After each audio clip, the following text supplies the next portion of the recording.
وكفى والسلام على عباده الذين اصطفى أما بعد أعوذ بالله من الشيطان الرجيم بسم الله الرحمن الرحيم إن هذا القرآن يهدي للتي هي أقوم صدق الله العلي العظيم۔ بزرگوں، بھائیوں، نوجوان عزیز ساتھیوں، آج قرآن پاک کی سب سے پہلی سورت جس کو سورہ فاتحہ کہتے ہیں،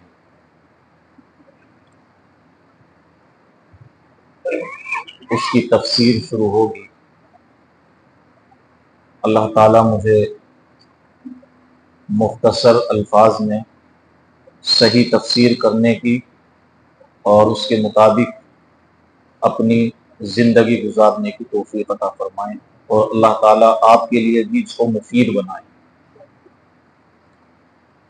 سب سے پہلے ہم اس سورت کا ترجمہ دیکھتے ہیں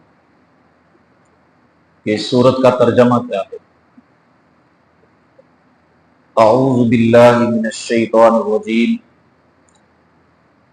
میں پناہ مانگتا ہوں اللہ سے شیطان مردود کے شر سے۔ بسم اللہ الرحمن الرحیم، شروع اللہ کے نام سے جو بے حد مہربان نہایت رحم والا ہے۔ الحمدللہ رب العالمین، سب تعریفیں اللہ کے لیے ہیں جو پالنے والا سارے جہاں کا۔ الرحمن الرحیم، بے حد مہربان نہایت رحم والا۔ مالک یوم الدین، مالک روز جزا کا۔ ایاک نعبد و ایاک نستعین، تیری ہی ہم بندگی کرتے ہیں اور تجھ ہی سے مدد چاہتے ہیں۔ اہدنا الصراط المستقیم، بتلا ہم کو راہ سیدھی۔ صراط الذین انعمت علیہم، راہ ان لوگوں کی جن پر تو نے فضل فرمایا۔ غیر المغضوب علیہم ولا الضالین، جن پر نہ تیرا غصہ ہوا اور نہ وہ گمراہ ہوئے۔ یہ اس سورت کا ترجمہ ہوا۔ اب اس کی مختصر تفسیر آپ حضرات سماعت فرما لیجیے۔ سب سے پہلے تو یہ سمجھ لیجیے کہ یہ مکمل طور پر یک بار ہی نازل ہونے والی سب سے پہلی سورت ہے۔ اگرچہ قرآن پاک کے نزول کی جو ابتدا ہوئی ہے وہ سورہ علق کی جو 30ویں پارے میں ہے، ابتدائی 5 آیتوں سے ہوئی ہے، اور سب سے پہلی نازل ہونے والی آیتیں سورہ علق کی ہے،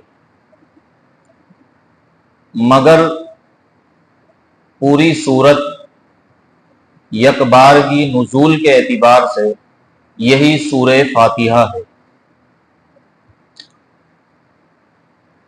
اور اس سورت کے متعدد اور مختلف نام علماء نے لکھے ہیں۔ اس سورت کے جو متعدد اور مختلف نام علماء نے لکھے ہیں، ان میں سے ایک یہ بھی ہے کہ اس سورت کو فاتحۃ الکتاب کہا جاتا ہے، اور یہ بھی ہے کہ اس سورت کا نام فاتحۃ القرآن ہے، اور یہ بھی ہے کہ اس سورت کو ام القرآن کہا جاتا ہے، اور یہ بھی ہے کہ اس کو ام الکتاب کہا جاتا ہے، اور ایک نام حدیث پاک میں یہ بھی ہے کہ اس سورت کو سورہ شفا کہا گیا۔ اس سورت کی بہت سی خصوصیات ہیں، ان خصوصیات میں سب سے پہلی خصوصیت یہ ہے کہ یہ قرآن پاک کی سب سے پہلی سورت ہے اور اسی سے قرآن پاک کا آغاز ہے۔ اور اس کی ایک خصوصیت یہ ہے کہ نماز کی ہر رکعت میں سورہ فاتحہ کو پڑھا جاتا ہے۔ اگر تنہا نماز پڑھ رہا ہے تو تنہا سب رکعتوں میں سورہ فاتحہ کی تلاوت کرے گا، اور اگر امام صاحب کے پیچھے نماز پڑھ رہا ہے تو پھر امام صاحب سورہ فاتحہ کی ہر رکعت میں تلاوت کریں گے اور مقتدی حضرات خاموش رہیں گے۔ کچھ لوگوں کا ماننا یہ ہے اور ایک جماعت کا کہنا یہ ہے کہ نماز کی ہر رکعت میں سورہ فاتحہ کا پڑھنا واجب ہے، چاہے تنہا نماز پڑھے یا امام صاحب کے پیچھے نماز پڑھے۔ اگرچہ میں نے بہت کوشش کی ہے کہ جو میں قرآن پاک کی تفسیر کروں اس میں کسی اختلاف کا تذکرہ نہ کروں، اس لیے کہ اگر اختلاف کا تذکرہ ہوگا تو بات کو سمجھنا مشکل ہوگا، لیکن کسی اختلاف کو بیان کرنا بھی ضروری ہوتا ہے، اس لیے کہ ہمارا جو نوجوان طبقہ ہے آج کل اس کو موبائل کی ایسی لت پڑی ہے کہ اگر کوئی اس کو مسئلہ پیش آتا ہے تو وہ علماء کی طرف رجوع نہیں کرتا بلکہ موبائل کی طرف رجوع کرتا ہے، اور موبائل پہ یہ ضروری نہیں ہے کہ مسئلہ بتلانے والا مسئلہ صحیح ہی بتلا رہا ہے، چونکہ آپ جب تک مسئلہ بتلانے والے کے بارے میں نہیں جانیں گے تو یہ کیسے یقین کر سکتے ہیں کہ یہ مسئلہ صحیح بتلا رہا ہے۔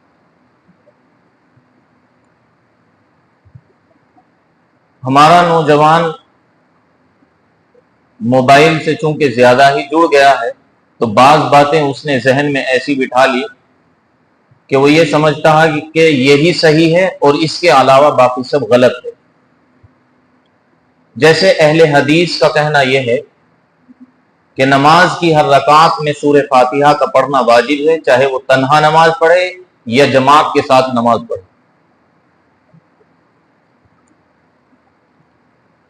اور وہ دلیل یہ دیتے ہیں کہ حدیث پاک میں ہے، حضور پاک علیہ الصلوۃ والسلام نے ارشاد فرمایا لا صلاۃ الا بفاتحۃ الکتاب، کہ کوئی نماز نہیں ہے سورہ فاتحہ کے بغیر۔ کہ دیکھو حضور پاک علیہ الصلوۃ والسلام نے یہ ارشاد فرمایا ہے کہ نماز ہی نہیں ہوگی جب تک سورہ فاتحہ نہیں پڑھی جائے گی، تو مقتدی کی نماز کہاں ہوئی جب اس نے سورہ فاتحہ ہی نہیں پڑھی؟ تو ہمارا نوجوان بہکاوے میں آ جاتا ہے اور وہ سمجھ بیٹھتا ہے کہ یہی بات صحیح ہے۔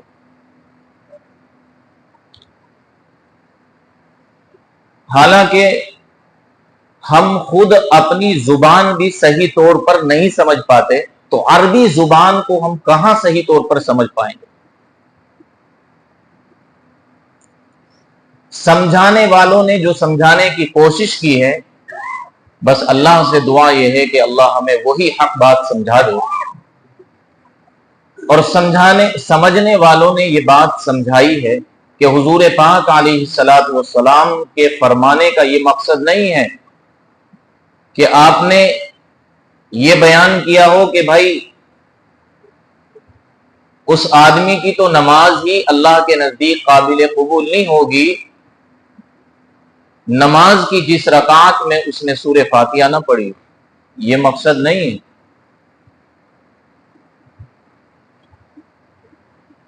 بلکہ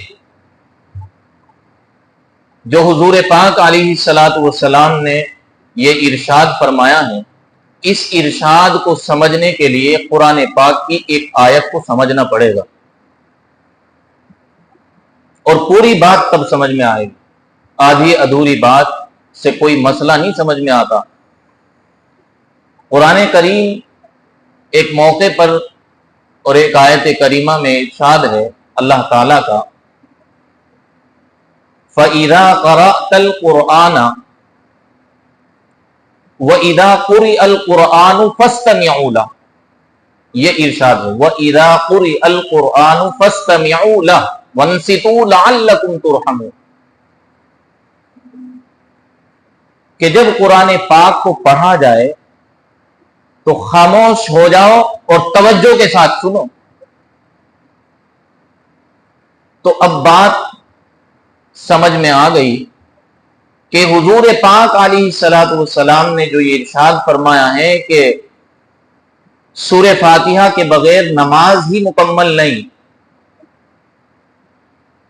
ان کے فرمانے کا مطلب یہ ہے کہ اگر آدمی تنہا نماز پڑھ رہا ہے تو تب سورہ فاتحہ کا پڑھنا واجب ہے، ضروری ہے، اس کے بغیر نماز نہیں ہوگی۔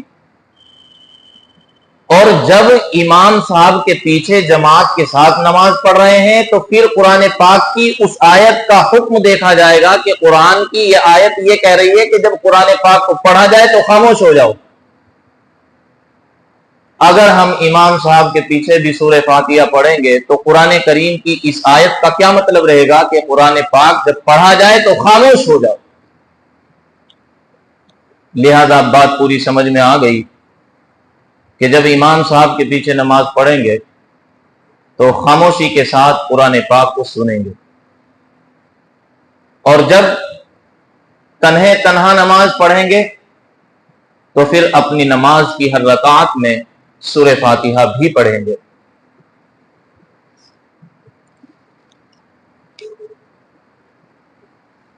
سورہ فاتحہ پورے قرآن کا لب و لباب ہے، پورے قرآن کا خلاصہ ہے۔ یہی وجہ ہے کہ اس سورت کا نام ام القرآن ہے، یہی وجہ ہے کہ اس سورت کا نام ام الکتاب ہے، اس لیے کہ باری تعالی نے اس سورت کے اندر پورے قرآن عظیم کے خلاصے کو بیان کیا۔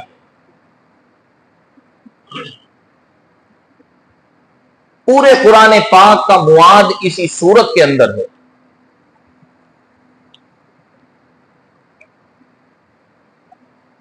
اس لیے اس سورت کی بڑی نرالی شان ہے اور بہت سی خصوصیات علماء نے اس سورت کی لکھی ہیں۔ تو سب سے پہلی آیت اس سورت کی، اور اس سے پہلے میں آپ کو یہ بھی بتا دوں کہ اس سورت کے اندر 7 تو آیتیں ہیں اور ایک رکوع ہے، اور یہ سورت مکی ہے، یعنی مکہ مکرمہ میں نازل ہوئی۔ عام طور سے اس کا مطلب یہی سمجھا جاتا ہے۔ اس کا مطلب بھی اچھی طرح سے ذہنوں میں بٹھا لیجئے کہ سورت کا مکی ہونا اور مدنی ہونا یہ اس اعتبار سے ہے کہ سورت کی اکثر آیتیں اگر وہ حضور پاک علیہ الصلوۃ والسلام کی ہجرت سے پہلے نازل ہوئی ہیں تو اس سورت کو مکی سورت کہا جاتا ہے، اور جو حضور پاک علیہ الصلوۃ والسلام کے ہجرت کے بعد نازل ہوئی ہیں سورت کی اکثر آیتیں یا مکمل سورت، اس سورت کو مدنی سورت کہا جاتا ہے۔ اتنا سمجھنے کے بعد سب سے پہلی آیت کا خلاصہ سمجھتے ہیں۔ اللہ تعالیٰ فرماتے ہیں کہ سب تعریفیں اللہ کے لیے ہے جو تمام جہانوں کا پالنہار ہے۔ یہ کائنات کی جو رنگینیاں ہیں اور اس کے حسین مناظر ہیں یہ سب کس نے بنائے؟ چیز کی تعریف نہیں ہوتی بلکہ چیز کے بنانے والے کی تعریف ہوتی ہے، اور اگر ہم غور کریں کہ ہر چیز کو بنانے والا کون ہے تو وہ اللہ ہے، اور جب اللہ بنانے والا ہے تو سب تعریفیں پھر اسی کی۔ جیسے کسی معمار نے عمارت تعمیر کی تو ظاہری طور پر اس تعمیر کی تعریف کی جاتی ہے، بہت عالیشان عمارت ہے۔ اگر حقیقت سے دیکھا جائے تو پھر تعریف اس عمارت کی نہیں ہے بلکہ عمارت کے بنانے والے کی تعریف۔ اسی لیے باری تعالیٰ نے ارشاد فرمایا کہ سب تعریفیں اللہ کے لیے ہے، اور جو تم دنیا کے یہ حسین مناظر دیکھ رہے ہو، یہ سب حسین مناظر اور اس کی تمام رنگینیاں ہم ہی نے تو پیدا کی۔ جب ہم نے پیدا کی ہے تو تعریف بھی تو ہمارے ہی لیے۔ اب ایک ذرا سی یہ بات رہ جاتی ہے کہ مخلوق کے لیے اپنی تعریف کرنا جائز نہیں ہے۔ مخلوق کے لیے خود اپنی تعریف اپنی زبان سے کرنا جائز نہیں ہے۔ اللہ کو اپنے کلام میں خود اپنی تعریف کرنا یہ اس کو سزاوار ہے، اس کے علاوہ کسی کے لیے جائز نہیں۔ اس لیے کہ تعریف کا مدار تقوی پر ہے، مالداری پر تعریف کا مدار نہیں ہے، خوبصورتی پر تعریف کا مدار نہیں ہے۔ اس لیے کہ خوبصورتی اور بدصورتی یہ تو چند دنوں کے لیے ہے، مالداری اور غریبی فقر و فاقہ یہ تو چند دنوں کے لیے ہے، اور وقتی طور پر کسی چیز کی تعریف نہیں کی جاتی۔ جو چیز عارضی ہو اس چیز کی تعریف نہیں کی جاتی۔ ہم سب کی جو چیزیں ہیں، ہمارا جو کھان پین ہے، ہمارا جو رہنا سہنا ہے، ہمارا دنیا میں آنا ہے اور جینا ہے، یہ سب ایک مختصر سے وقت کے لیے ہے، بلکہ اصل تعریف کا مدار تقوی پر ہے، اور تقوی کی بابت کوئی نہیں جانتا کہ میں کتنا بڑا متقی اور پرہیزگار ہوں۔ یہ تو اللہ ہی جانتے ہیں کہ کون کتنا بڑا متقی ہے۔ جو جتنا بڑا متقی ہے وہ اتنا ہی بڑا اللہ کے نزدیک مقبول ہے۔ لہذا بندے کو خود اپنی زبان سے تعریف کرنا جائز نہیں۔ اور پھر اللہ تعالیٰ نے خود اپنے کلام میں اپنی تعریف جو بیان کی ہے، ذرا مجھے آپ بتائیں کہ کس میں اتنی جرأت ہے کہ وہ اپنے شفیق پروردگار کی اس کا حق ادا کرتے ہوئے اس کے تعریف کو بیان کرے؟ کس کی زبان میں اتنی سخت ہے؟ اس لیے اللہ تعالیٰ نے اپنی تعریف کے بول بھی اپنے بندوں کو سکھلا دیے کہ میری تعریف تمہارے بس کی بات نہیں، بلکہ میری تعریف اس طرح ہوگی جس طرح میں نے بتلائی ہے۔ اس لیے خود اللہ تعالیٰ نے اپنے کلام میں اپنی تعریف بیان کر کے اپنے بندوں کو تعلیم دی ہے کہ میری تعریف اس طرح بیان کرو۔ اسی کو حضور پاک علیہ الصلوۃ والسلام نے ارشاد فرمایا، لا يمكن الثناء كما كان حقه، کہ اللہ کی حمد و ثنا بیان کرنا کسی کی زبان میں جرأت نہیں، کسی میں اتنی سخت نہیں کہ وہ اللہ کی تعریف بیان کر سکے۔ یہ تو خود اللہ تعالیٰ نے اپنی تعریف کی تعلیم اپنے بندوں کو دی ہے کہ وہ ان الفاظ میں اور اس انداز میں اپنے شفیق پروردگار کی تعریف کرنے کی کوشش کیا کرے۔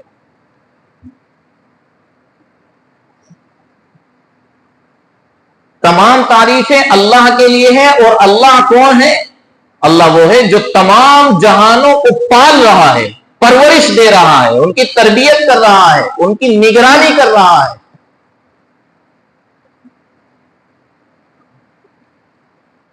اور ایک عالم کو نہیں بلکہ تمام عالموں کو وہ تربیت دے رہا ہے، جنات کو بھی وہ تربیت دے رہا ہے، اس کی بھی وہ پرورش کر رہا ہے، انسان کی بھی وہ پرورش کر رہا ہے اور تربیت دے رہا ہے۔ جانوروں کو بھی وہی تربیت دے رہا ہے، وہی ان کی پرورش کر رہا ہے، شجر و حجر، یہاں تک کہ تمام عالموں کی پرورش کرنے والا وہ اللہ ہے۔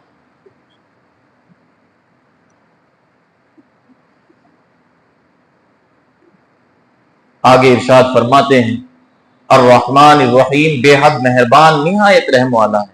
اللہ کتنا بڑا مہربان ہے، کوئی اندازہ نہیں لگا سکتا۔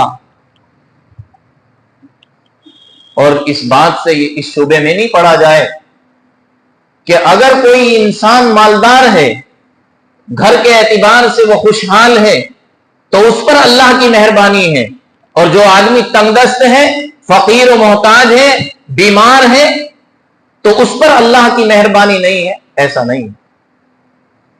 بلکہ جس کو اللہ تعالیٰ نے خوشحال بنایا ہے اس پر بھی اللہ کی مہربانی ہے، اور جس کو اللہ تعالیٰ نے تنگ دست بنایا ہے اس پر بھی اللہ کی مہربانی ہے۔ یہ اللہ کے بھید ہیں، اللہ ہی جانتا ہے، میں اور آپ نہیں اس بات کو سمجھ سکتے۔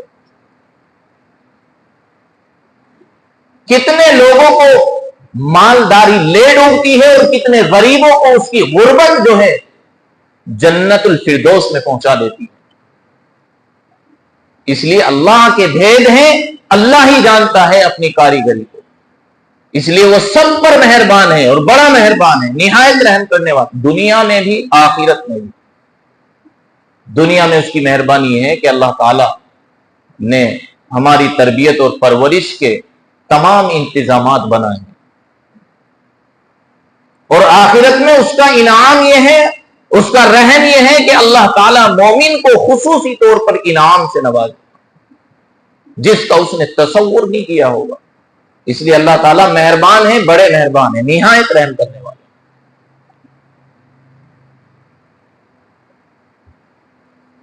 آگے ارشاد فرماتے ہیں مالک یوم الدین، روز جزا کا مالک ہے، وہ بڑا مہربان ہے، نہایت رحم کرنے والا ہے، اور روز جزا کا مالک ہے۔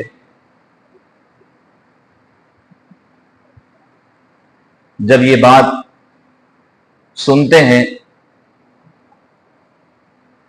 تو ایک بات ذہن میں آتی ہے کہ اللہ تعالی روز جزا ہی کے مالک نہیں، اللہ تعالیٰ تو دنیا کے بھی مالک ہیں، پھر روز جزا کی ہی کیا بات ہے؟ تو اس کا جواب علماء نے یہ لکھا ہے کہ یقیناً اللہ تعالیٰ دنیا کی ایک ایک چیز کے بادشاہ اور مالک ہیں، اور آخرت کے بھی ایک ایک چیز کے مالک اور بادشاہ ہیں، مگر تھوڑا سا فرق یہ ہے کہ یہاں اللہ تعالیٰ نے عارضی طور پر بندے کو بھی ملکیت دی ہے،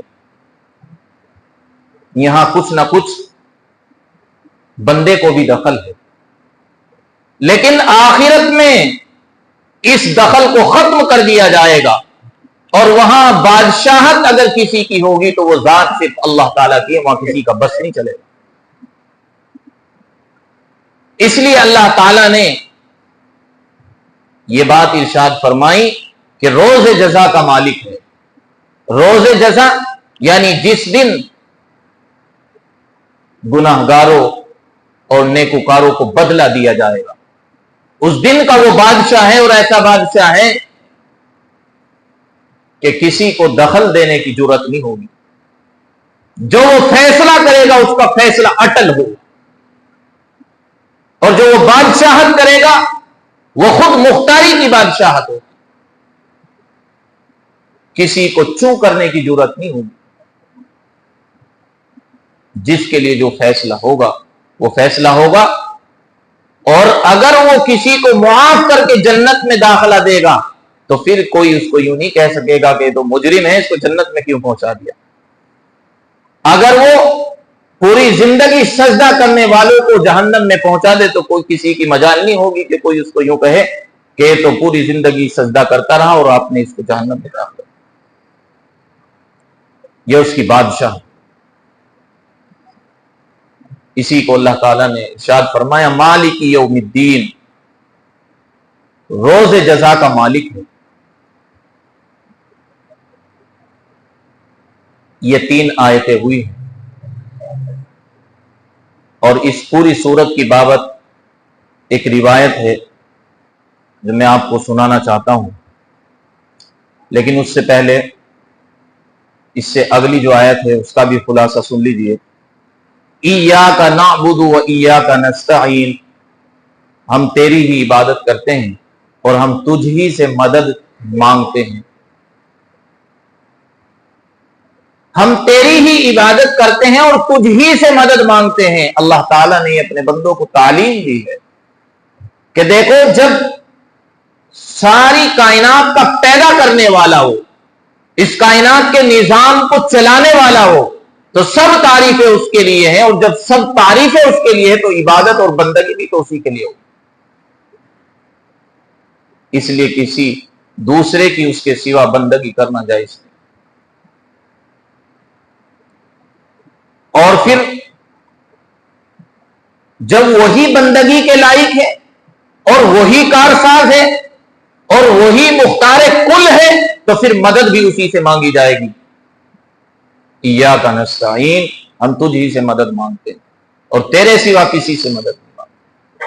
جب بندہ اس کی تلاوت کرتا ہے تو اس کا دل اس طرف متوجہ ہونا چاہیے کہ میں تیری عبادت کرتا ہوں اور کسی کو تیری عبادت میں شریک نہیں کرنا۔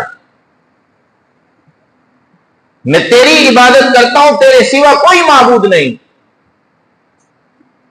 میں تیری عبادت کرتا ہوں اور تیرے سوا کسی کو لائق عبادت نہیں سمجھتا۔ ایاک نستعین، میں تجھ ہی سے مدد مانگتا ہوں، تیرے سوا میں کسی کو کارساز نہیں سمجھتا۔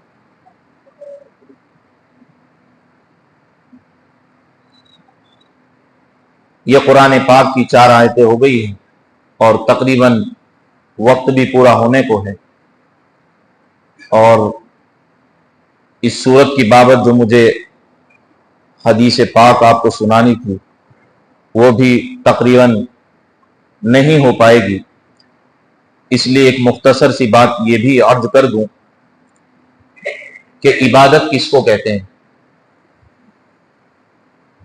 دیکھو، عبادت نام ہے کسی ذات کی محبت کی وجہ سے اور اس کی نہایت تعظیم کی وجہ سے اس کے سامنے اپنی خاک ساری کا اظہار کرنا، اس کا نام عبادت ہے۔ نماز پڑھتے ہیں اس کی محبت ہی میں تو پڑھتے ہیں، اس کی عظمت ہی میں تو پڑھتے ہیں، اور اپنی خاک ساری کا اظہار کرتے ہیں، اپنی ذلت اور لاچارگی کا اظہار کرتے ہیں۔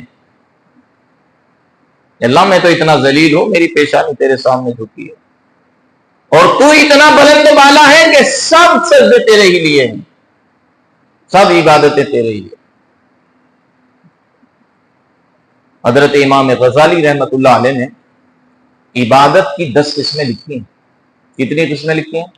10 قسمیں لکھی ہیں عبادت کی، کہ ہم اور آپ جو یہ سمجھتے ہیں کہ صرف نماز پڑھنا عبادت ہے اور روزہ رکھنا عبادت ہے اور زکوٰۃ و حج کرنا عبادت ہے، یہی نہیں، بلکہ عبادت کی انہوں نے 10 قسمیں لکھی ہیں۔ ان کی ایک کتاب ہے 40، اس میں انہوں نے یہ تذکرہ کیا ہے کہ عبادت کی 10 قسمیں ہیں۔ نماز عبادت ہے اللہ کی، روزہ بھی عبادت ہے اللہ کی، زکوٰۃ بھی عبادت ہے اللہ کی، حج بھی عبادت ہے اللہ کی۔ ان کے علاوہ قرآن پاک کی تلاوت کرنا یہ بھی عبادت ہے۔ زیادہ سے زیادہ ہمیں قرآن پاک کی تلاوت کرنی چاہیے، اور ہر حالت میں اللہ کا ذکر کرنا یہ بھی اللہ کی ایک عبادت ہے۔ ہمارے استاد محترم دارالعلوم کے نائب محتمیم ہمیں سبق پڑھاتے ہوئے یہ بات کہتے تھے کہ بھائی، اللہ کا ذکر کرنا یہ نہیں ہے کہ دانوں والی تسبیح لی اور اللہ اللہ کرتے رہے اور کانٹے پہ ہاتھ مارتے رہے، یہ اللہ کا ذکر نہیں ہے۔ اللہ کا ذکر یہ ہے کہ جب تو مسجد میں ہے تو تیرا دل اسی طرف متوجہ ہے، جب تو مسجد کے باہر ہے تو تیرا دل اور دماغ اسی کی طرف متوجہ رہے۔ یہ نہ ہو کہ ادھر تو تیری تسبیح گھوم رہی ہے اور ادھر تو جھوٹ بھی بول رہا ہے، یہ نہ ہو کہ ادھر تیرے دانے گنے جا رہے ہوں اور تو اللہ اللہ کر رہا ہو اور پھل بیچ رہا ہے، اور جو ہے گراہک نے تھوڑا سا دھیان ادھر کیا اور تو نے گلا اور سڑا اٹھا کر کے اس میں رکھ دیا۔ دودھ ناپ کر دے رہا ہے کہ ذرا سا دھیان گراہک کا ادھر ہوا اور تو نے جو ہے ناپ تول میں کمی کر دی. یہ اللہ کا ذکر نہیں ہے. اللہ کا ذکر یہ ہے کہ اللہ کی طرف تیرا دھیان ہر وقت لگا رہے اور اللہ کا خوف اور اس کی خشیت تیرے دل پر ہمیشہ اور ہر وقت غالب رہے. یہ اللہ کا ذکر ہے.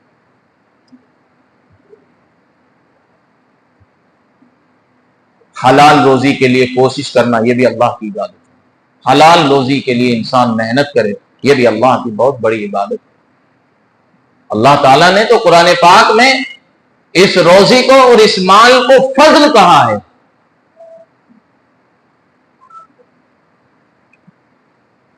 اسی طرح پڑوسی اور ساتھی کے حقوق ادا کرنا یہ بھی اللہ کی عبادت ہے. پڑوسیوں کے حقوق ادا کرے, ساتھیوں کے حقوق ادا کرے.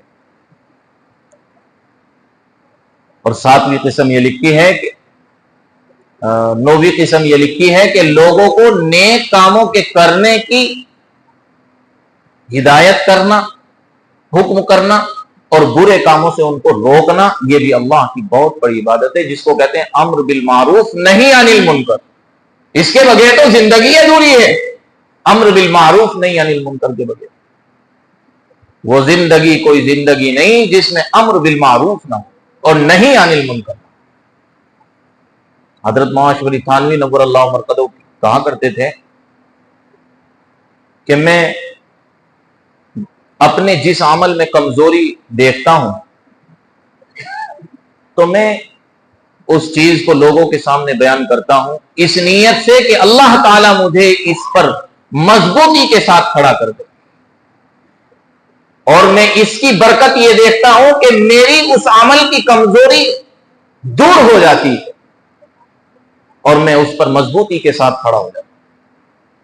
اسی لیے ہمارے تبلیغی بھائی بھی کہتے ہیں کہ جب اللہ کی بات زوروں کے ساتھ بولو گے تو پھر اللہ کی عظمت دل کے اندر آئے گی, اللہ کی محبت دل کے اندر پیدا ہوگی.